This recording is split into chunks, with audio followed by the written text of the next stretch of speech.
Assalamu alaikum wa rahmatullahi wa barakatuh, mes chers frères et sœurs. Le khuluq ou la caractéristique d'aujourd'hui est un sujet qui est assez compliqué mais aussi très important à comprendre. Il faut en parler. Pourquoi? Surtout lorsque l'on vit dans un pays comme la France où il y a plusieurs communautés de musulmans différentes. D'accord? Nous avons les Maghrébins, nous avons les Turcs, il y a des Pakistanais, il y a des Africains. Et donc c'est pour ça qu'il était très important d'aborder ce sujet. Et c'est un sujet très sensible et il doit être expliqué avec soin. Je vous demande donc de bien y prêter attention, mes chers frères et sœurs. Mes chers frères et sœurs en islam, quelle est la caractéristique que nous allons voir? C'est que le croyant doit être fier de sa foi. La première caractéristique, c'est-à-dire khuluq avec laquelle nous avons commencé cette série, était l'humilité. Et aujourd'hui, à la moitié du mois environ, nous allons parler de la fierté. Et y a-t-il un conflit entre les deux? Pas du tout, car lorsque on dit que le croyant a l'izzah pour sa foi, cela ne signifie pas un sentiment d'ego et d'orgueil, comme si on se croyait meilleur que tout le monde en raison de notre identité personnelle. Non, c'est plutôt un sens des responsabilités, un sentiment d'héritage, car Allah Azza wa Jal nous a offert un cadeau plus précieux que tout ce que quelqu'un d'autre pourrait posséder, à moins qu'il ne l'ait lui aussi la même foi.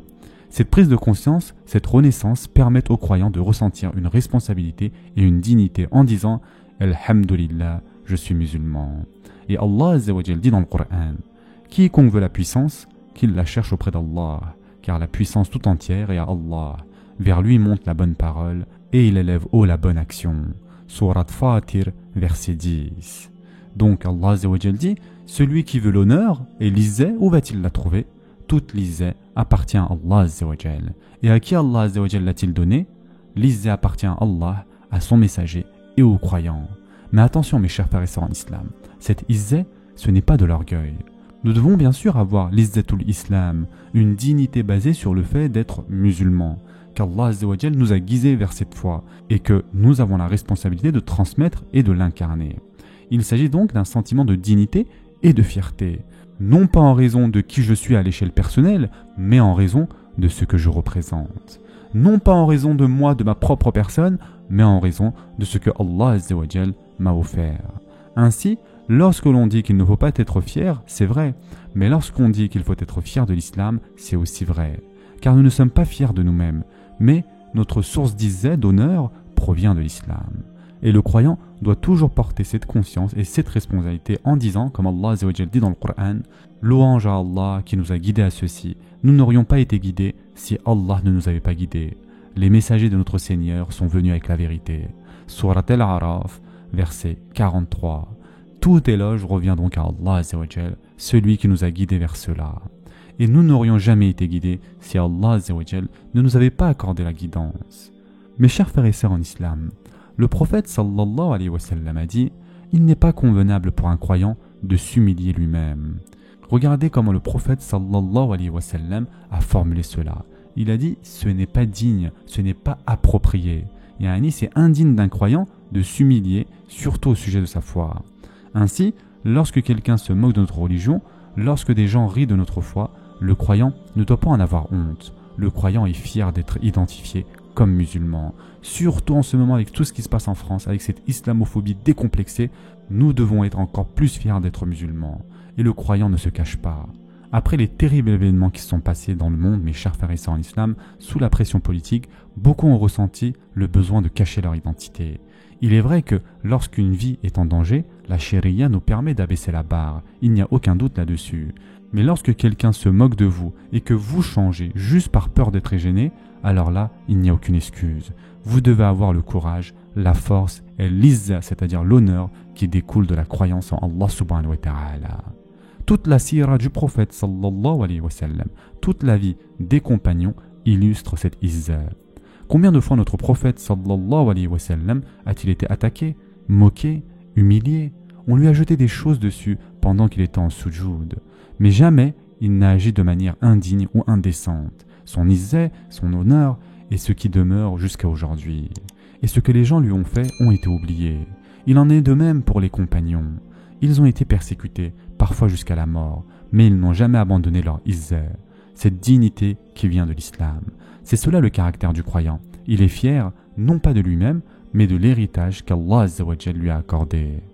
Maintenant, concernant la question de l'identité et de l'orgueil, un des aspects sensibles de ce sujet est qu'il entre en conflit avec d'autres formes de fierté. Dans notre monde moderne, comme nous l'avons déjà dit à de nombreuses reprises durant la Sira, les gens sont fiers de leur nationalité. Depuis les jours de la Jahiliya et encore aujourd'hui, les gens prennent fierté dans leur ethnie, leur race, leur culture. Cela crée parfois un choc des identités. Mais comme nous l'avons toujours dit, notre identité ultime est l'islam, mes chers frères et sœurs. Car Allah Azza wa Jal dit dans le Coran, et luttez pour Allah avec tout l'effort qu'il mérite. C'est lui qui vous a élu et il ne vous a imposé aucune gêne dans la religion, celle de votre père Ibrahim, lequel vous a déjà nommé musulman avant ce livre et dans ce livre, afin que le messager soit témoin contre vous et que vous soyez vous-même témoin contre les gens. Accomplissez donc la salat, acquittez la zakat et attachez-vous fortement à Allah. C'est lui votre maître, quel excellent maître et quel excellent soutien. Surat al-Hajj, verset 78. Allah Azza wa Jal donc nous a appelés musulmans. C'est notre identité suprême. Si quelqu'un pense que sa race est supérieure aux autres, c'est du racisme pur. On peut être fier de son héritage, du moment que l'on comprend que tous les peuples ont aussi le droit d'être fiers du leur. Mais la seule fierté absolue, la seule source d'izzat d'honneur qui ne change jamais, c'est l'islam. Maintenant, mes chers frères et sœurs en islam, peut-on être fier de son héritage? Eh bien oui, mais sous plusieurs conditions. Parmi ces conditions, il faut comprendre que c'est une bénédiction qu'Allah Azza wa Jal nous a accordée. D'accord? Nous avons tous des ancêtres différents. Certains sont maghrébins, d'autres sont turcs, d'autres sont africains. Et alhamdulillah pour ceci. Grâce à cela, nous parlons plusieurs langues différentes. Et nous remercions tous Allah Azza wa Jal pour cela. Et il n'y a aucun problème là-dedans, nous pouvons être fiers de cela. Mais dès l'instant où je dis à mon frère ou à ma sœur, ta nourriture ne vaut rien, ma nourriture est toujours meilleure. Même si elle l'est pour moi personnellement, car depuis que nous sommes tout petits, notre palais s'est habitué à cette nourriture, d'accord? Et pour lui, sa nourriture est meilleure. Il n'y a aucun problème là-dessus. Par contre, dès que l'on commence à penser, et qu'on est sérieux, et qu'on se dit réellement « je suis meilleur qu'une autre culture, une autre couleur de peau, une autre langue », a'ouz billah. C'est l'essence même du racisme, mes chers frères et sœurs. Ainsi, nous pouvons être fiers de notre héritage, à condition que nous comprenons que tout le monde a également le droit d'être fier du sien. N'est-ce pas? Il n'y a aucun problème là-dedans. Nous pouvons être fiers de notre pays natal, et nous pouvons en être heureux. Allah Azza wa Jal nous a bénis en nous faisant naître sur cette terre maintenant. Elle a de nombreux avantages et privilèges. Mais nous comprenons aussi que les États-nations ne sont pas des divinités. Leurs politiques peuvent être bonnes, mais elles peuvent être aussi très mauvaises. Donc, nous pouvons être fiers de tout cela. Le problème vient du fait que chacun de ces éléments veut que vous lui apparteniez exclusivement. Certains disent ton identité principale doit être ta race. D'autres disent ton identité principale doit être ta nationalité. Et c'est là que nous disons non. Et nous le disons haut et fort et sans détour. Notre unique identité ultime et inconditionnelle, c'est l'islam, mes chers frères et sœurs. C'est notre identité inconditionnelle. Tout le reste doit être en accord avec mon identité principale. S'il y a un conflit, alors la priorité sera donnée sans aucun doute à mon Seigneur. Il n'y a aucune question là-dessus. S'il y a un conflit de loyauté, pour moi, en tant que musulman, il n'y a pas de conflit. Ma soumission ultime ne revient qu'à un seul, à Allah Azza wa Jal. Donc je suis avant tout et principalement un musulman. Tout le reste vient après. Et tout cela est permis et bon. Ce n'est pas un problème d'avoir une identité raciale, une ethnie, une nationalité. Mais ma source de dignité et de fierté, ce qui me définit, ma caractéristique principale, c'est l'islam. Et c'est ainsi que le croyant voit le monde. Omar ibn al-Khattab radiallahu anhu a dit une phrase célèbre lorsqu'il est entré en terre romaine. On allait lui remettre les clés de Jérusalem. Il faut comprendre la situation. L'empire romain est divisé en deux, d'accord? Et la meilleure terre, Jérusalem, va être remise à Omar ibn al-Khattab radiallahu anhu. Et il est vêtu de ses vêtements usés, car c'est ainsi qu'il s'habillait toute sa vie. Quelqu'un lui a dit « Ô commandeur des croyants, ces gens sont des Romains, ils vont te voir, pourquoi ne fais-tu pas un effort? Habille-toi mieux, montre sur un plus bel animal. » Omar ibn al-Khattab radiallahu anhu lui répondit « Malheur à toi, nous étions un peuple sans dignité, puis Allah nous a donné la dignité par l'islam. Si nous pensons que cette dignité viendra d'une autre source, alors nous serons humiliés. » Donc Omar radiallahu anhu dit clairement ici, ce n'est pas mon prestige personnel qui compte. Je suis ce que je suis. Je n'essaye pas de me faire passer pour quelqu'un d'autre. Mais attention et soyons précis, Omar ibn al-Khattab radiallahu anhu ne s'est pas habillé volontairement, pauvrement, pour cette occasion-là. C'était simplement son mode de vie. Dans notre culture actuelle, il est normal de bien s'habiller lorsque nous rencontrons donc un dignitaire, d'accord? Des personnes de haut statut. Ce n'est pas un problème.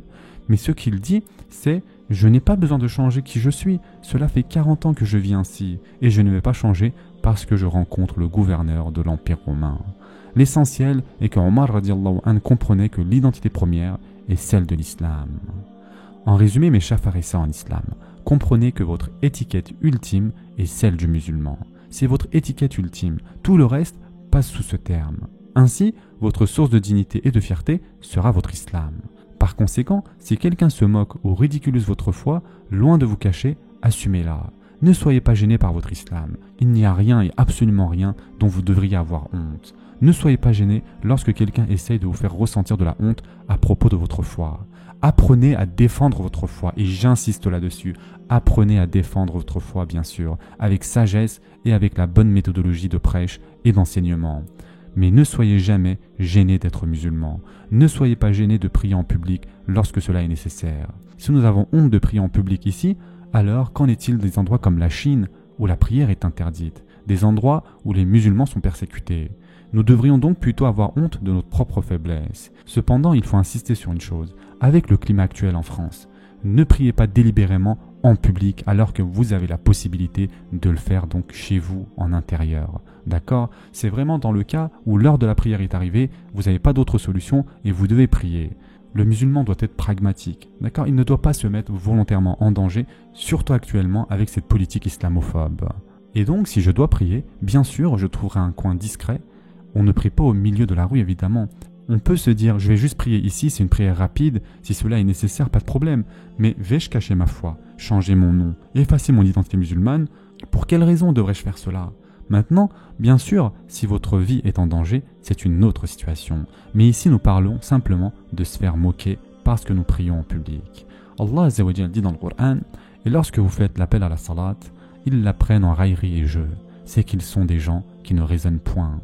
Surat al-Ma'ida, verset 58. Depuis toujours, mes chers frères et sœurs en islam, ils ont ri et se sont moqués. Mais le jour du jugement, Allah Azza wa Jal dit, aujourd'hui donc, ce sont eux qui ont cru et qui rient des infidèles. Surat al-Mutaffifin, verset 34. Mes chers frères et sœurs en islam, encore une fois, soyez fiers de votre foi. Non seulement c'est permis, mais c'est obligatoire d'être fier de l'islam. Pas de vous-même, mais de l'islam. Portez votre islam fièrement, soyez des ambassadeurs de cette foi, ayez une attitude digne, une attitude qui reflète la confiance du musulman en Allah Azza wa Jal, cette dignité qui vient uniquement de la foi en Allah subhanahu wa ta'ala, cette izza et cet honneur qu'Allah Azza wa Jal confère aux croyants. Si nous croyons en Allah subhanahu wa ta'ala, alors nous avons certes l'izza, pas à cause de nous, mais parce qu'Allah Azza wa Jal nous l'a donné. C'est l'une des caractéristiques du véritable croyant. Ce sera tout pour aujourd'hui. Je vous souhaite dès maintenant un bon sahour. En attendant, prenez soin de vous et à demain, Inch'Allah.